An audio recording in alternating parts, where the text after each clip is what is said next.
it is useful for us to look back at the real origins of human cultural development. The first step man took that visibly removed him from the animals was his ability to invent. The very first invention was the discovery of tricks and strategies that were used to make the fight for life easier against other creatures, and sometimes were the sole reason a struggle had a favorable outcome for man. These primitive inventions do not reveal the character of their creators, because these inventions or strategies are only seen by present-day man, and then only as a mass phenomenon, a collection of hunting methods and defensive actions spanning a long period. There are also certain tricks and shrewd precautions that can be observed in animals. Man is unable to determine or explore the origins of these actions, so he simply resorts to describing these actions as instinctive. In the present case, this word means nothing. Anyone who believes in a higher development of living creatures must admit that every impulse and every act in their battle for life must have had a beginning at some time. One individual must have done it first, then it was repeated, then others repeated it more widely, until at last it became part of the subconscious of all the members of a given species and appeared as an instinct. This is easier to understand and easier to believe in the case of man.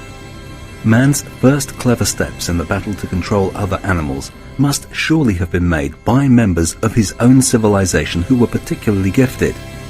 Even here, character was once the absolute source for good decisions and conduct that were later adopted by all mankind until they were finally taken for granted. In the same way, all common military strategy originated in one particular mind, and then it spread and came to be generally taken for granted after many years. Sometimes it may have taken hundreds of years to become widespread.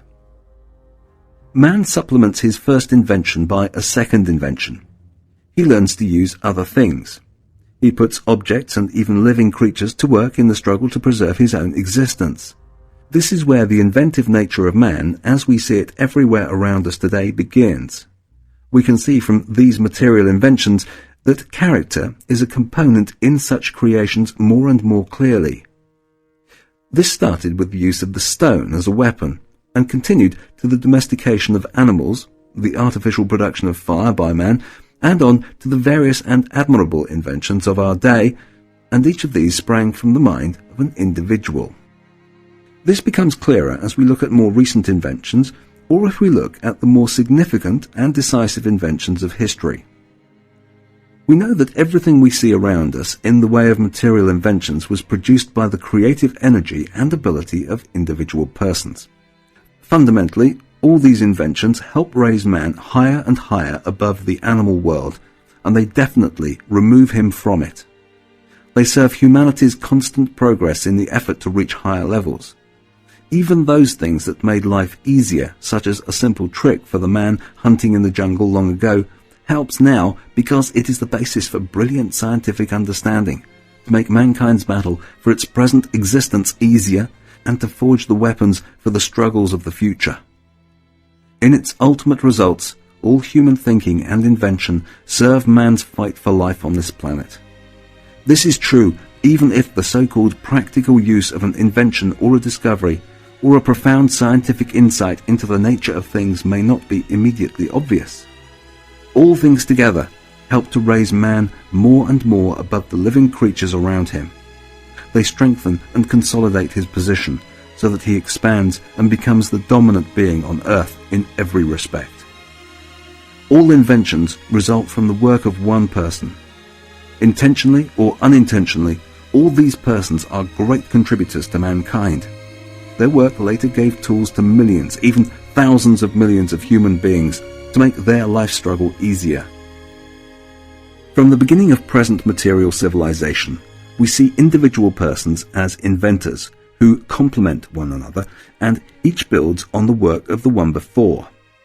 The same thing is true when we look at how those inventions are used in new ways. All the processes of production are in themselves inventions and depend on individuals to think them into existence. Even purely theoretical mental work is the exclusive product of an individual person. This is impossible to measure in detail, yet still indispensable for all further material inventions.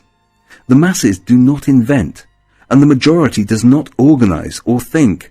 No, it is always from the character of the individual man.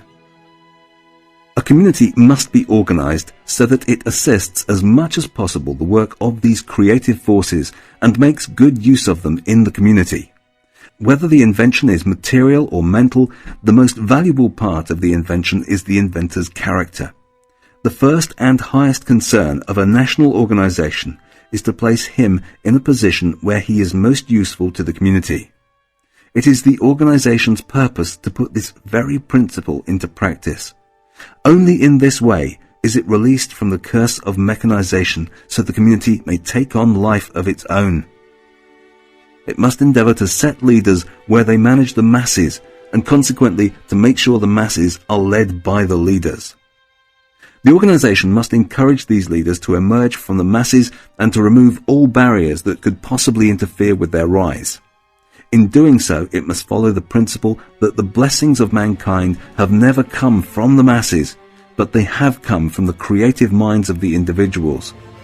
In the real world, these creative minds are the founders and providers of the human race. It is in the best interest of the community to make certain these men have the dominant influence and to assist them in their efforts. Unquestionably, the interests of the community are not satisfied and not served by the rule of the masses, but only by the leadership of those whom nature has equipped with special talent for that purpose. The masses are not experts. The masses do not possess thinking power, and certainly the masses are not divinely gifted. Only individuals have these powers. These great minds are revealed mainly through the hard battle of daily life itself. Many are broken and destroyed in the process, which only proves they are not destined for the ultimate positions of responsibility. At last, only the chosen few remain. This process of selection still goes on today in the areas of education, theory, creative art, and economics. However, in the area of economics particularly, it is already subject to severe handicaps. The same idea rules the civil service state administration, and is also seen in the power of the military defense forces of the nation. In all these areas, the idea of character, its authority over those of lower rank, and its responsibility to those of higher rank still dominates. Today, only the area of politics has completely turned its back on this most natural principle. All of human civilization is the result of the creative activity of individual persons who direct the national community, and especially those who act as leaders. But in politics, the most important principle becomes the strength of the majority. From the top, it trickles down, and it gradually begins to poison all life and ultimately dissolves it.